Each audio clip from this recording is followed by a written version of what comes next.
அனைவருக்கும் வணக்கம். இன்றைக்கான கேள்வி என்ன அப்படின்னு பார்க்கும்போது,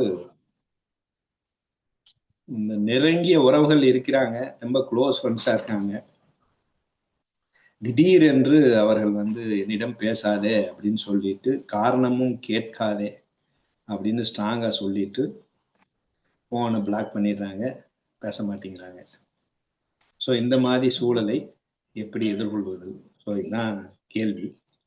ஸோ இந்த கேள்விக்கு உண்டான பதில் என்ன அப்படின்னு பார்க்கும்போது, வலிக்குது அப்படின்னா ஒரு 3 காரணம் இருக்கும். ஸோ அவங்க சொன்ன உடனே எனக்கு ஒரு வலிக்குது அப்படின்னா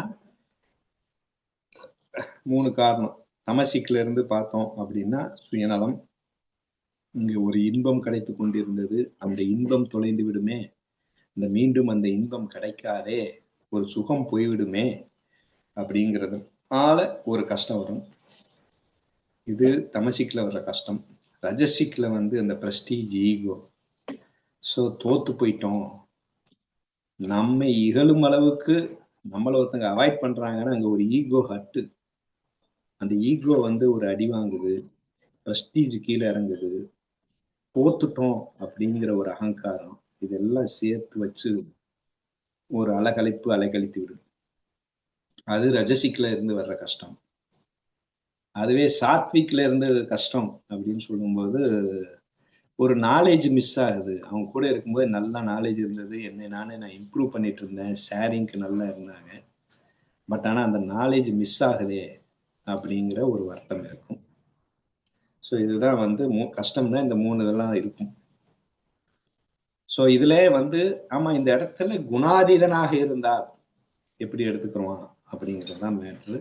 ஸோ இப்போ தமசிக்கா இருந்தால் கண்டிப்பா அந்த சுயநலத்தை எடுத்துடணும், ரஜசிங்கிறது அந்த ஈகோவை எடுத்துடணும். சாத்விக்கா இருந்தால் அக்செப்ட் பண்ணிக்கிற வேண்டியதான், அவ்வளோதான், நாலேஜ் கிடைக்கல, ஸோ அக்செப்ட் பண்ணிக்கிறணும்.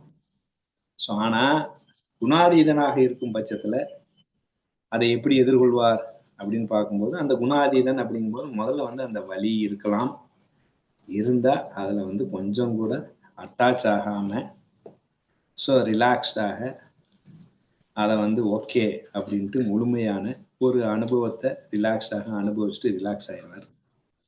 ரிலாக்ஸ் ஆயிட்டு அவர் என்ன நாலேஜ் எடுக்கலாம் அப்படிங்கிறத பார்க்கும்போது 2 விதமான நாலேஜ் எடுப்பாங்க. நீங்க கர்ம யோகத்திலிருந்து நீங்க மறுபடியும் பார்த்தீங்கன்னா ரிசல்ட் எதிர்பார்க்க வேண்டாம். ப்ரொசீஜர் சூப்பரா போயிட்டு இருந்தது. ஃப்ரெண்ட்லி மேட்ச் திடீர்னு பாதியில நின்று போச்சுன்னா கஷ்டமா பட போறோம். ஓகே. இல்ல, என் சைடு விளையாடினவன் திடீர்னு டக்குன்னு எதிரில போய் விளையாடுறான் அப்படின்னா கஷ்டமா பட போறோம் ஃப்ரெண்ட்லி மேட்ச்ல. ஸோ அந்த ஒரு ஃபீல்ல ஒரு நாலேஜ் எடுத்துட்டு ரிலாக்ஸ் ஆயிடலாம். பக்தி யோகம் அப்படின்னு எடுத்தோம் அப்படின்னா, சரண்டர்ல இருக்கிறேன். கண்ணன் இத்தனை நாள் ஒரு பிரசாதத்தை கொடுத்து எனக்கு என்ஜாய் செய்தான், இப்ப வேற ஒரு பிரசாதத்தை தருவதற்காக இந்த பிரசாதத்தை நிறுத்திருக்கேன். கண்ணன் பிரசாதம் நிறுத்திட்டான் அப்படின்னு நான் கொஸ்டின்லாம் ரைஸ் பண்ண முடியாது.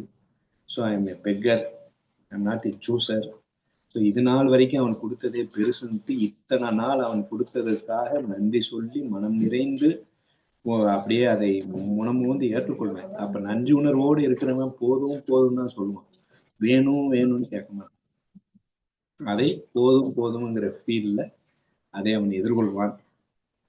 3வது, ரீசன் தெரியல அப்படிங்கிறது இங்க பெரிய பிரச்சனை. ரீசன் தெரியலன்னா பரவாயில்ல, ரீசன் தெரிஞ்சா மட்டும் என்ன, ரீசன் தெரிஞ்சா என்ன, ரீசன் தெரியலன்னு என்ன. ரீசன் தெரிஞ்சிச்சுன்னா அந்த ரீசன் ஏன் வந்ததுன்னு யாருக்கு தெரியும்? இப்ப திடீர்னு நான் ஒரு வார்த்தையை பேசிட்டேன், அவங்களுக்கு பிடிக்காம போயிடுச்சு, உடனே ரீசன் சொல்றாங்கன்னா அந்த வார்த்தையை நான் ஏன் பேசினேன், எங்கேயோ ஒரு இடத்துல ரீசன் இல்லாம தான் போகுது. ஆனால் ரீசன் தெரிவதற்கும் தெரியாமல் இருப்பதற்கும் பெருசா வித்தியாசம் இருக்கக்கூடாது என்பதுதான் என்னுடைய பதில்.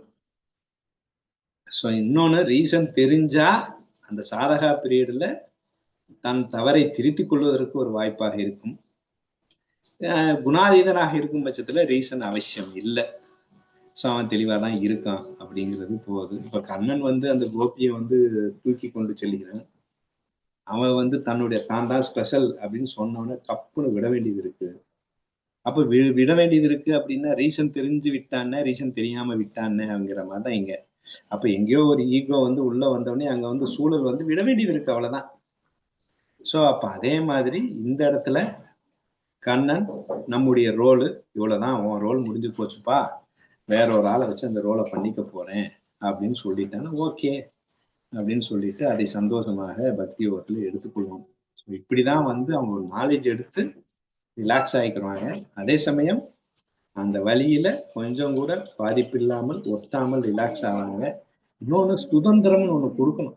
அவங்க ஃபீல் பண்றாங்க, என்கிட்ட ஒண்ணு கேட்கறாங்க, என்கிட்ட ஒண்ணும் கேட்காத, என்ன ஃப்ரீயா விடு அப்படின்னா, அவங்க அதான நண்பனுக்கு அழகு, அதான உறவுக்கு அழகு, அதான பிரேமிக்கு அழகு.